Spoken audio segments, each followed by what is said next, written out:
the wrong room. That's so awkward. Be careful in these chairs. They forward a little bit. No, me and chairs. This could be. We don't want any moments to go viral. You know what I mean? Or do we? That's actually true. Well, thank you so much for coming all the way from Canada to be here. Anyone else here from Canada? Woo!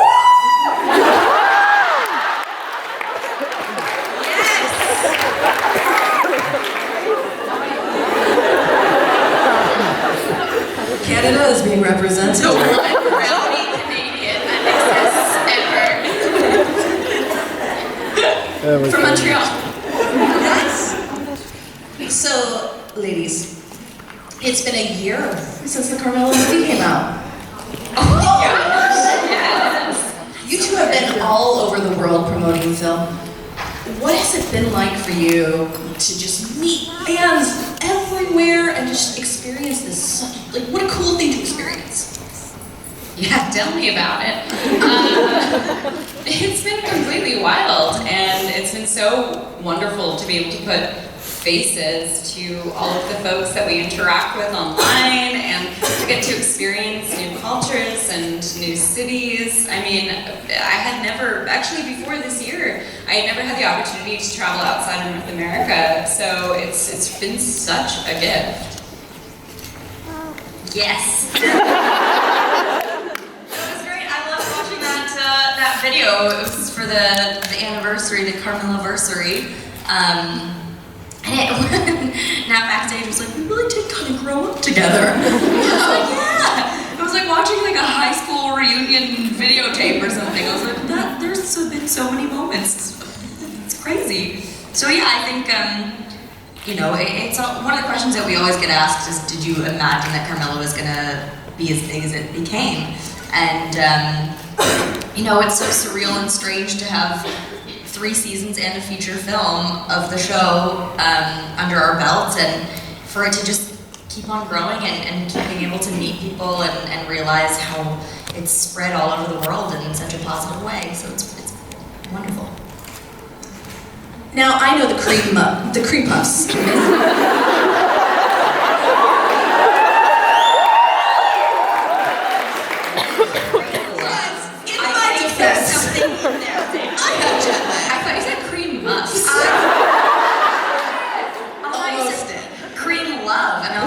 I like that too. Like if you have a relationship from someone that you met through Carmilla, then it's a cream love. That sounds so gross. Forget I ever mentioned it. Probably don't do that. Not a hashtag we want to be using. Take a moment back in time.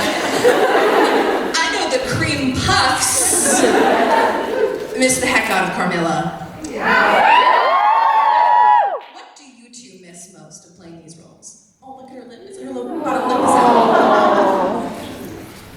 Sad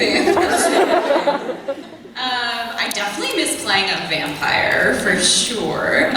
Just because it's like such a treat to play someone who's lived for centuries. It's something you don't often get to do as an actor, and I also think I just miss working with you and like the cast. I mean, yeah. Like I usually get along with other actors I work with, but I was thinking about the entire Carmilla cast and how even though it's been 4 years since we first worked together, we all are still genuinely friends, and we all support each other's work, and that's such a treat. Like that doesn't happen very often on shows. Like usually you're like, oh, you're nice, and then you do your job, you leave and you wrap, but you don't really stay in touch with everyone. But everyone across the board is just so lovely, and we really do feel like a family. And I guess it's because it's been such a unique experience, and we've all really gone through so much together. Oh my gosh, ditto to everything that you said. I think, being able to work with people that you have a history with is really nice. I think a lot of times, especially as an actor who's still at the beginning of my career in a lot of ways, usually you show up to set and it's already sort of a well-oiled running machine, and you kind of like find your groove in there for a few days and then you leave. And it's really nice to be able to work with people on a show where you do feel like a family and you have a rapport going on, and it feels really comfortable and safe. And that's really nice and lovely, and not something I take for granted. And also like having a girlfriend who just wears leather pants. I feel like Laura's cool factor just goes up because of Carmilla, and like having that in my life at one point would be cool. But yeah, that's about it. Okay, so Elise, I'm going to stay with you here. You started branching out into directing. You've already directed a couple music videos. You've got a short film coming out, right? Yeah. So, what drew you to directing? What drew you behind the scenes? Well, yeah, I've done a few music videos. I just directed one for Caitlin Alexander. They have an EP coming out, and I directed a music video for their song called Time Tells. You should go check it out on the YouTube. And I directed a short film this summer, and I produced a short film this summer as well that we're working on in post. I mean, I'm really new at it and don't know what I'm doing yet, but it's really fun and it's exciting because I've been acting since I was 10, and directing feels really fresh and new and exciting, and it feels like I get to experiment with things and have more control over producing things as well. I feel like I have more control over who's on screen and who's behind the camera working, and I think that's something that I'm really passionate about is really helping this movement going forward of diversity behind the camera as well. And so I think on every set that I've worked on that I've produced or directed, at least 50% or more have been women or people of color, and that's something that I would like to continue to do. And that's like a mandate that I've set for myself. So that, I think that's what is exciting about it to me, is that I feel like I get to contribute to a change that I would like to see, whereas I feel like I have zero control over that as an actor sometimes, or over anything as an actor sometimes. So yeah, watching stuff that I'm trying out and experimenting with. Any interest in doing like larger projects, like series or movies? If the money that falls from the sky, then yes. I actually just applied for 3 grants before I came here. Someone just started a Kickstarter. So I'm starting out small to test my feet in the water because I really am new to it. But yes, one day I would love to come forward. Natasha. Natasha. Yes.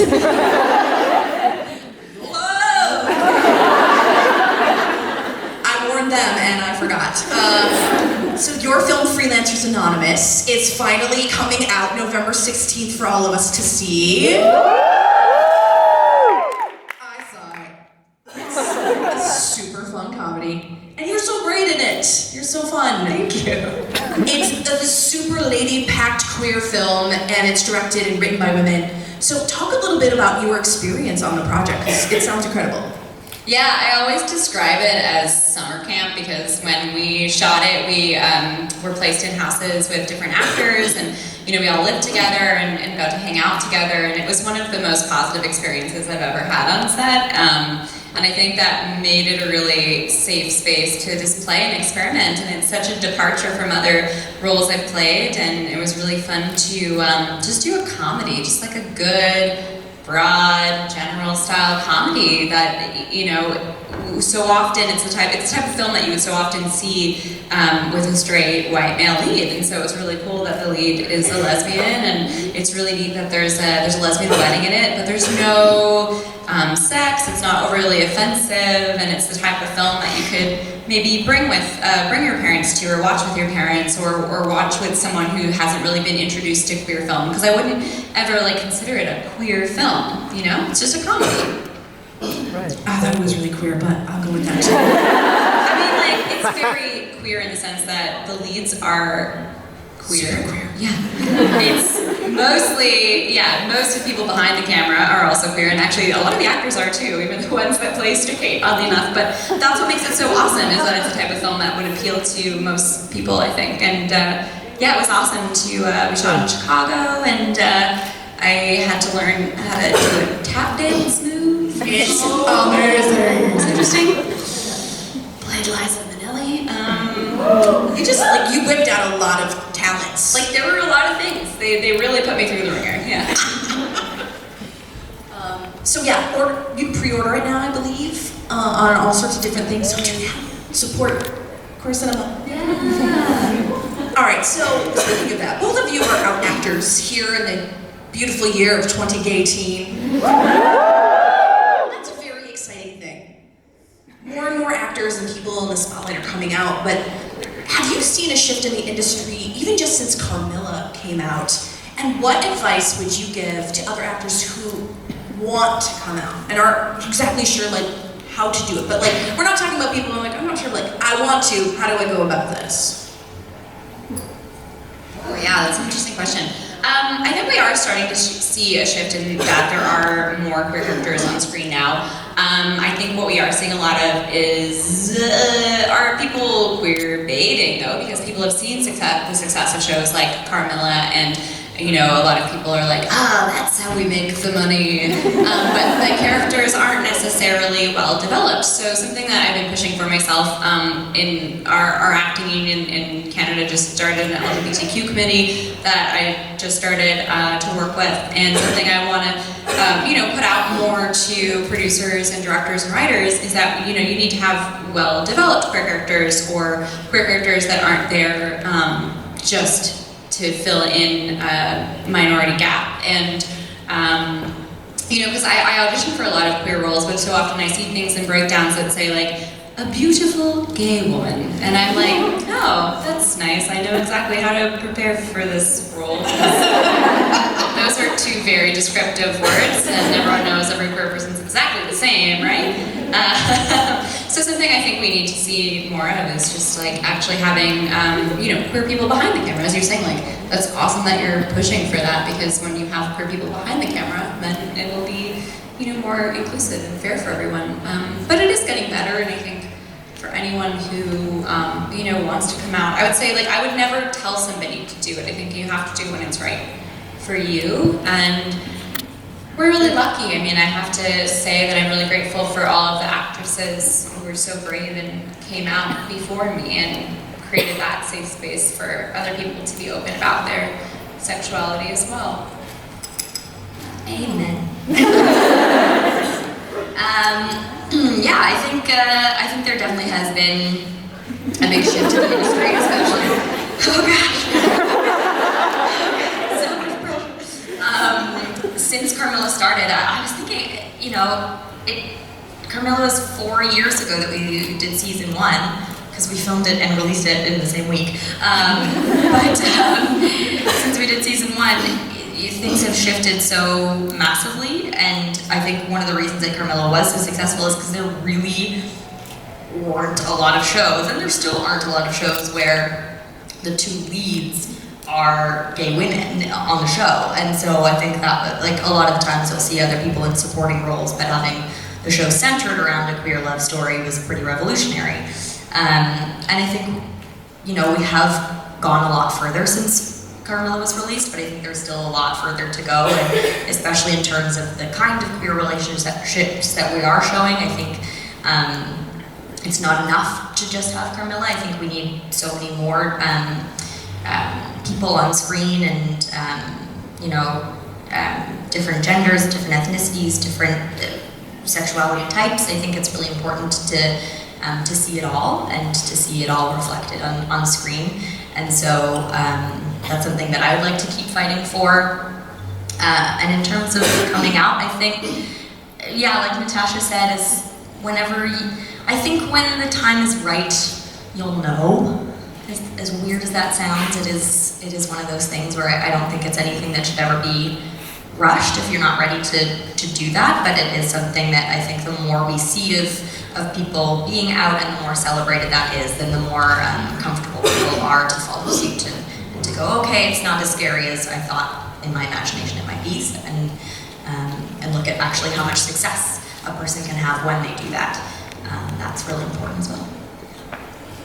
Well, let's give some credit where credit is due. I mean, Carmilla has cracked the industry open in a lot of ways, and has paved the way for even more queer web series and queer television programs, and you both have inspired a ton of people to be authentic to themselves. And so let's give them a little.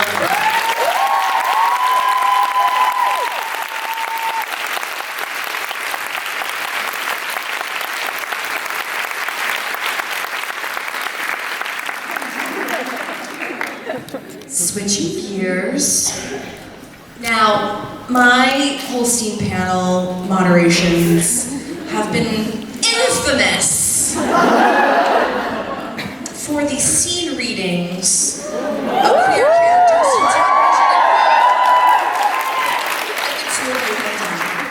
We've done it twice now, okay? And I thought a lot about it. And we're doing something totally different for this panel. Oh, do not do that. Ladies, you know what we really don't have? What, Dana? Lesbian Christmas movie.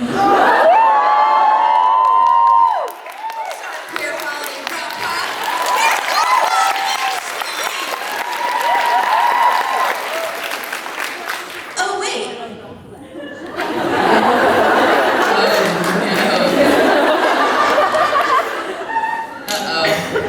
I seem to have one right here.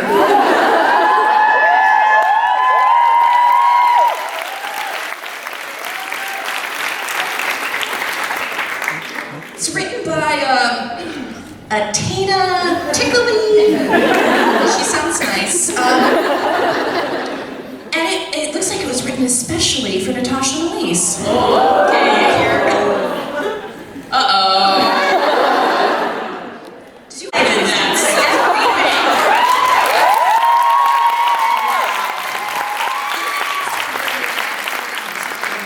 Okay. Oh boy, we're getting serious. A beautiful gay woman.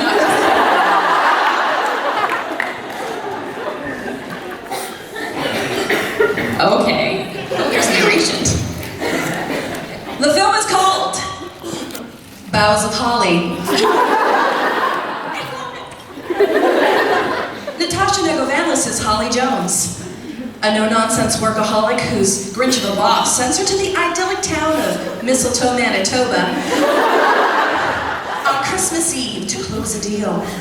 Holly's company wants to buy up all the Christmas tree lots, Mistletoe's main source of income, of course, and turn them into overpriced lofts for hipsters. Holly is beautiful, but bitter, and hasn't celebrated Christmas since the year of the incident.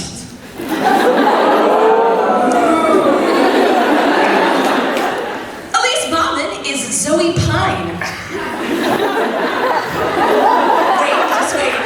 Wait. A third generation mistletoer and the town's first lady lumberjack.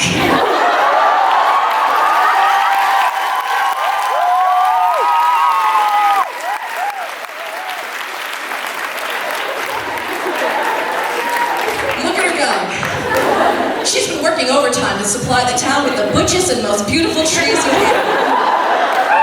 Zoe loves the holidays, and when she's not chopping wood, she's volunteering at the community center, teaching kittens how to love. Quality. That's the best thing I've ever written. Let's take you to the scene where Holly and Zoe meet. Holly, who's a city girl, manages to drive her rental car into a snow pile and gets stuck. When temps approaching freezing, she sure is in a pickle. Great. This is exactly how I pictured my death. Freezing to death in a mid-sized rental in a strange town. And of course, this place doesn't have any cell service. Are you happy now, Santa? Zoe, who was vigorously chopping wood, vigorously, hears Holly's cries. Hey, I couldn't help but notice you're in a bit of a jam. Perfect. Now I'm going to get murdered by a sexy lumberjane.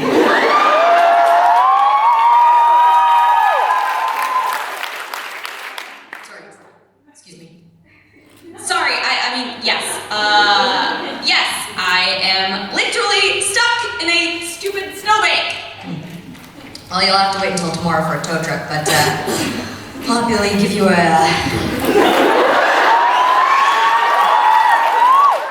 somewhere. Despite the cold, Holly suddenly feels very warm. Really, that would be amazing. I'm staying at the Mistletoe Holiday Inn. Oh yeah, I know it well. Yeah. Hop in my rustic but well-maintained pickup truck, which tells you that I have an affinity for the classics, but I'm also really good with my hands. Great truck. Thanks. Restored it myself. God. So, that's literally your line. Oh God. So, what brings you to the fair city of Mistletoe? I'm here on business. My company is buying all the tree lots to turn them into high-priced condos. Didn't you hear the narrator's opening dialogue? Sorry, excuse me? Although I'm not sure who would want to live all the way out here. I live out all the way out here, and I make a living from those lots. So does most of the town. Well, this went from hot to awkward super fast. What's wrong with you? Don't you have any Christmas spirit? No. I don't. Not since the incident. Okay, there's lots to unpack there, but glad to ask you about the incident, but I'm upset now, and then here's your hotel. Nice meeting you, promise. Well, that was strangely exhilarating. And scene. And now, it's Christmas Day and Mistletoe is decked out in colored lights. Holly's meeting with the tree lot owners went successfully. They're in a bind. And Holly's company can swoop in and get them for cheap, but something is tugging at her icy heart. She walks down Main Street and sees Zoe building a snowman with the town children, wearing a very fetching flannel.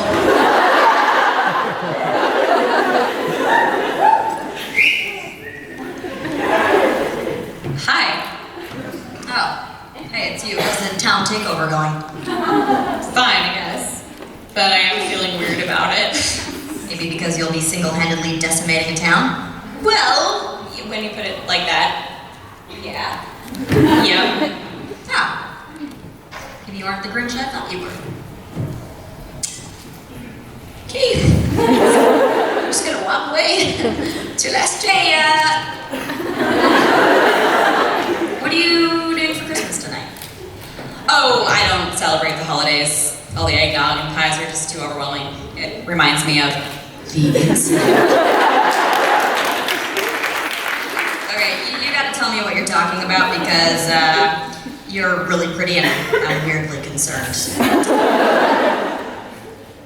No one has ever managed to dismantle me the way you do.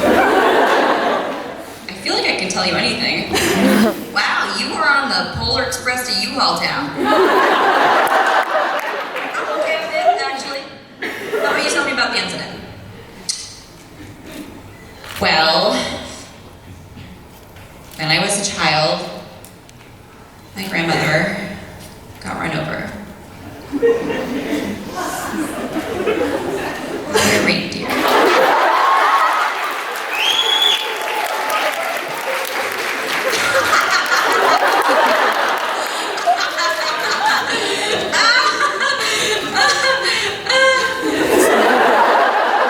Why are you laughing? Oh my God, you're serious. Oh my God, that's terrible. I'm sure your grandmother would want you to enjoy the holidays anyway. Oh no, she was a joyless misanthrope. But there is something about this town that makes me wonder if all these years I've been missing out. Mistletoe is a magical place. Kind of feel all lightheaded and butterflies in my stomach. Yeah, we have an unusual amount of natural gas. You'll get used to it. Oh. Puts her hand on Holly's cheek.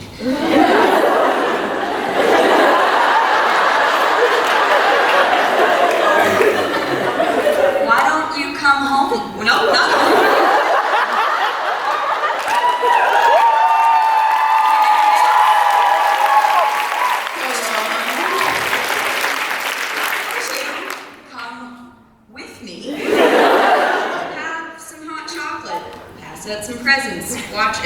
between me and you, Elise. It'll be fun. What's your name? Oh, sorry. I was really drawn in. They get closer and breathlessly say the next part. I just imagine me and you have to deal with Christmas. It's not Christmas without 11 Piper Priapos piping. Get seen.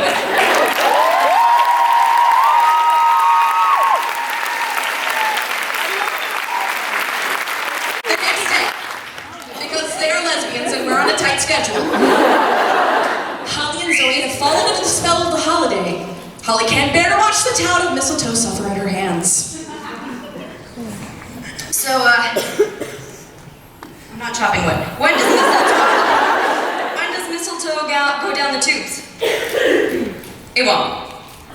I called and quit my job. No one is buying mistletoe today, or any day, because I am investing my 401 in the tree lots. You helped me realize that I've been blaming Christmas for all my pain. This town is magic. You're magic. Come here. Let's chop some wood.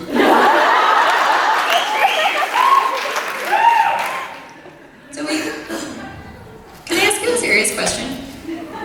Yeah, anything. What's your last name? Pine. I love you, Zoe Pine. Let's get a cat named Carmilla.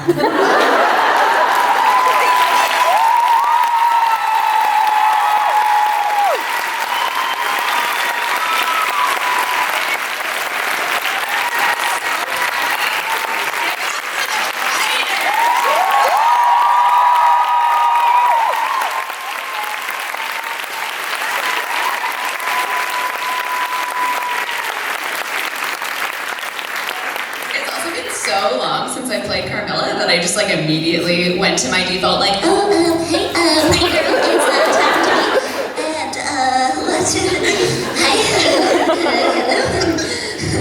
That was incredible. I hope someone makes that. Okay. I am very there for that feature film. That's all I'm saying. So we have another extra special surprise. We're bringing somebody else out here for a few minutes.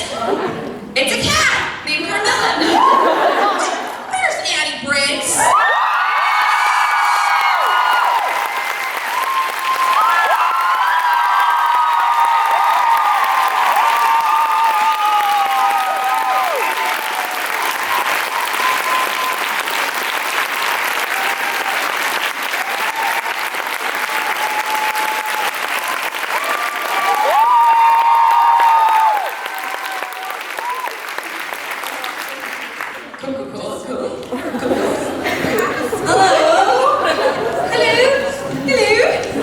I'm so hot right now. So are we. Different reasons. Nice one. All right, so we're gonna go to Q&A with all of you really soon, but I just want to ask: the three of you have played for years. As they grew, you grew. Now you've proven yourselves to be talented, versatile actors, ready to take on the world. What's next? Just that, world domination. Anyone can do it, Annie, it's you. Crushing the patriarchy. Boughs of Holly, the feature film.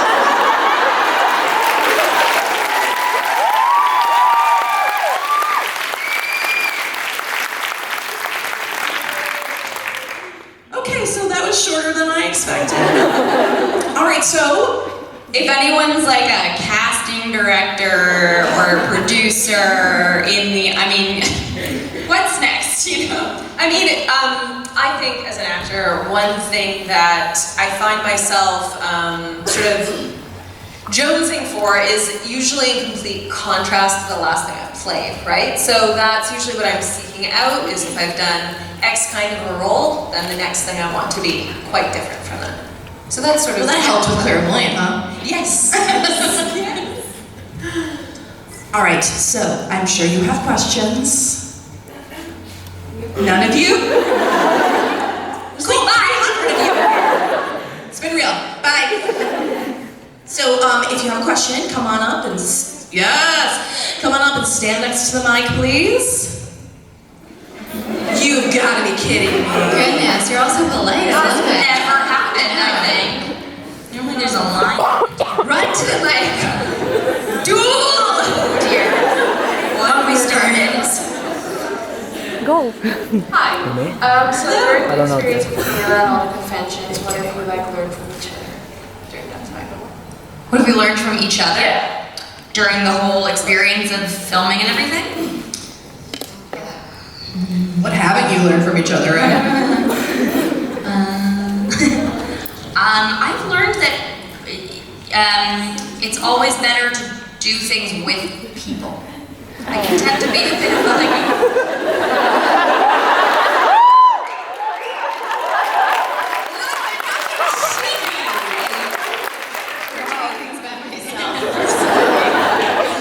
Oh wait, what are they talking about? I just meant like I think I can always be a bit of a recluse and a bit of a person who like is like, ow, I'm independent, I do everything by myself. I don't know why I'm gullible. And I think I've definitely learned that it kind of feels like being part of a team when you're on Carmilla. And to just throw in a sports analogy for good measure. I think that's definitely something that I learned, is that it's a lot more fun and everything's better when you work as a team. Yeah. I think I've learned a lot about just like what it means to raise other women up and to really truly support each other unconditionally, and you know, similar to what Elise said, that we are stronger when we work together. So that, you know, I think so often, especially in the film industry, because there were so few positions of power for women, we were taught to really like tear each other down to get to the top. And I feel like in the past few years, this veil has really been lifted, where it's like we've really realized that we have to have each other's backs.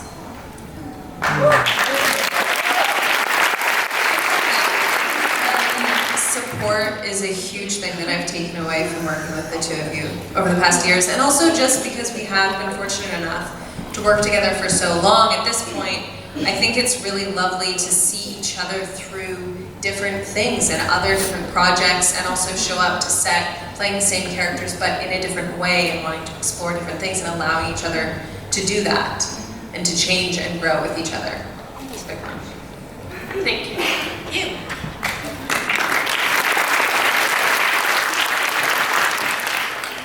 So my question is, what is the one thing that you miss most about being on Carmilla?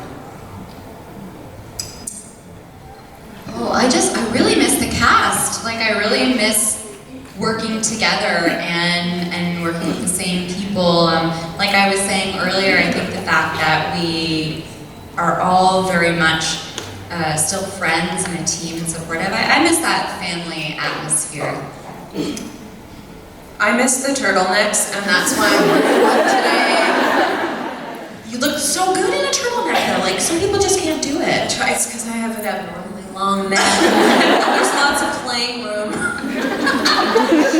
I also miss Harry's costumes a lot, but I also really miss you and Caitlin on set together. There's just so many shenanigans that happen behind the screens that you guys have no idea about. I don't know what you're talking about. Like, Annie is just like one of the biggest pranksters ever, and it's hilarious. And yeah, that's all. Yeah, it's like, it is just such fun working with the people we get to work with. It's so joyous, and you don't always encounter that. So that's fine. It's good fun. Thank you. Hey, if you could play any character, like fictional or not, who would it be and why?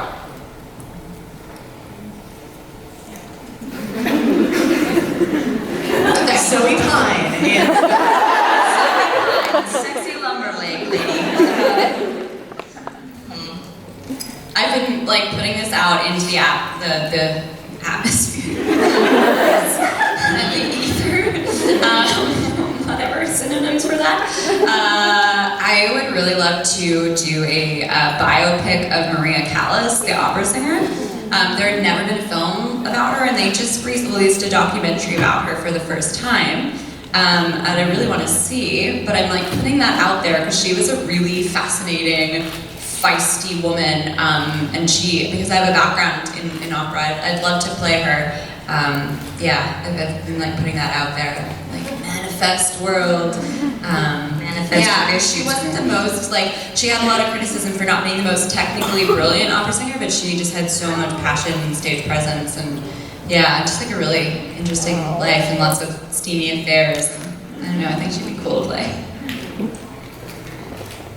That's a hard question to answer because my brain goes in a million different directions. But I will say, I think one thing I'm really interested in exploring right now, more as a theme as opposed to specific characters, but is the idea of taking well-known mythologies and re-examining them in a contemporary context and from a female perspective, and what that looks like.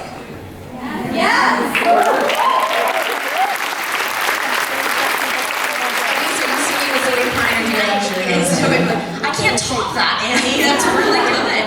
I don't know. I've been watching it together. Let's do it. Okay, sweet. That's my answer. No, I was watching a show called Atypical, and I really like the. Anyways, the daughter in that, I really watched it. You did actually. Yeah, you did. And then I listened. Yeah, the daughter from that I really dig. I think she's really cool, and she just has a lot of cool sports clothes that I will wear. It'd be great in a role like that. It would be, yeah, like something that's where you're, like, there's a lot of fights. No, I know, I remember now. Okay, so Melissa McCarthy did this amazing role in a movie that I can't remember the name of. I think it's called Can You Ever Forgive Me? Yes, it is. Yes. I don't think it's out yet, so none of you are gonna know what I'm talking about. But she plays this like really, she's a writer, but she's really kind of cynical and feisty and a little hard around the edges, and lives alone with cats, which sounds like me. And but she has this giant heart and doesn't know what to do with it, and that's something that I'm interested in, where it's this character who has this shell of like, but inside is like goo. Did you know that it was based on a real person and she was a lesbian? Yeah. I saw the movie at TIFF. It was great. It was a good movie. Anyways, that's what I want to do. Hard exterior, inside gooey. So basically Zoe Pine is what you're saying. Yes.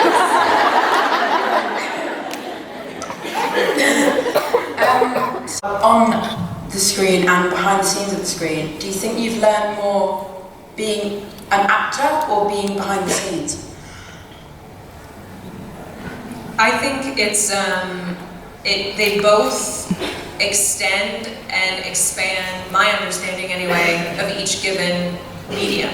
So knowing more about behind the camera and how pre-production and development works can only help me as an actor, and being an actor absolutely only helps me in other areas like directing or writing, for sure. So. Yeah, absolutely. Similar answer, I would say. Like, I would say the same thing. It really helps, one helps inform the other, and because even as an actor, it's always very different when you work with a director who has had acting experience, even if they've never acted professionally, but they've taken acting classes. It's cool when people understand sort of what you're going through, and vice versa. Yeah, and I'm so grateful for all of the lessons that I've learned doing both, and I think, like, I've learned something even as a barista and as a secretary. You know, I think it's important to take something away from every job you do. Totally. To mirror exactly what these two said, is that it all works together. You learn from one, and that translates into the next thing. I think one thing I'm realizing, I just produced a short film and obviously worked really closely with the crew, and have worked closely with the crew when I'm directing, and that's something I'm also realizing actors are quite sheltered in a lot of ways, and I think that's something that for both sides is that the next project that I work on, I don't ever want there to be any hierarchy in Neutral. Yeah, like I want it to all be a very collaborative experience, which I did experience on the film that I produced. Everyone was really working in tandem with each other, and there was no weird hierarchical thing. And that's I want to bring that into my work as an actor for sure, and then I want to bring that into my work elsewhere as well. Thank you very much. Great question. We did a time check. 10? All right. Hi. Sorry, that's my voice. I was just wondering, since you've got experience both on and off camera, is there any particular genre or adaptation, whether it's been done before or not, that you'd like to take a go at, in both roles, so both behind and on screen? I'd love to take a stab at something like Bend It Like Beckham. I love soccer, and that's always been something that I played since I was a kid, and I joined the league again this year. And I think I'm like really finding this like really exciting person to me when I play soccer again. I'm like, oh, I remember you. And I think if I could translate that into because I still have this idea, I'm still so worried about what I look like as an actor, and if I could get rid of that and just have it be like me on the soccer field, that would be really exciting to me as an actor. Does anybody need smelling salts or anything? I think I've been having a lot of fun doing comedies. The last two projects that came out that I was in, Clairvoyant and Freelancers, were both comedies, and I just had a really wonderful time. I feel like I really feel like my true self when I do comedy, and surrounded by funny women who just inspire me so much. And even on like the other side of the camera, it's so fun when you get together in a writer's room, or when we get to like come up with our ridiculous schemes. But just usually Annie typing and me pacing around the room, and then we're like, wizards! And they no, dial it back. But yeah, it's just really fun to come up with shenanigans and do comedy. And because I have an improv background, like I stopped doing that for a while. It sort of like returned to it, and it was like coming home. It was like, oh yeah, this is the community that I really like to do. And sometimes I miss singing too. I think I'd be really interested in like doing a musical again one day.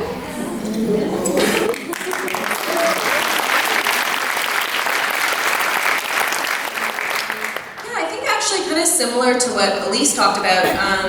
I had a really fun experience working on a project this summer that shot on the East Coast, back to my roots, my homeland, and it dealt with a very rural lobster fishing community.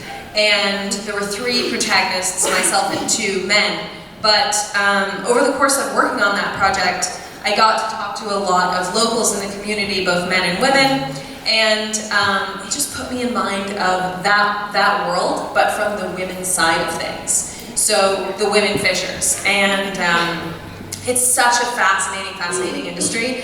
And I just loved playing that kind of character because it had nothing to do with an image or looks of any kind. It's all about skill set, physical strength, and also, at least in the case of that project, the female lead had nothing to do with romantic relationship. It was there for function and to communicate skill and push the story along. So I think something in that area where like as a woman you get to explore strength and ability, you know, scrappiness. We got brothers, you know, it's like, it's in us, right? I want to get back to that. Yeah, y'all are so cool. Thank you very much. Thank you, great question. Next up is Frankie from the North. What? I did the meet and greet this morning. She's like, there's this inside joke. It's a bus tour. It's a long story. You'll find out. I knew Natasha and I have a clue what you're talking about them. If Carmilla becomes a primetime series, what stories would you like it to explore, and what relationships? How would you want to see the Hollstein relationship progress? And for Perry and Caitlin, what would you like to... Perry and Caitlin. You know what I mean? What would you like to see from their relationship as well?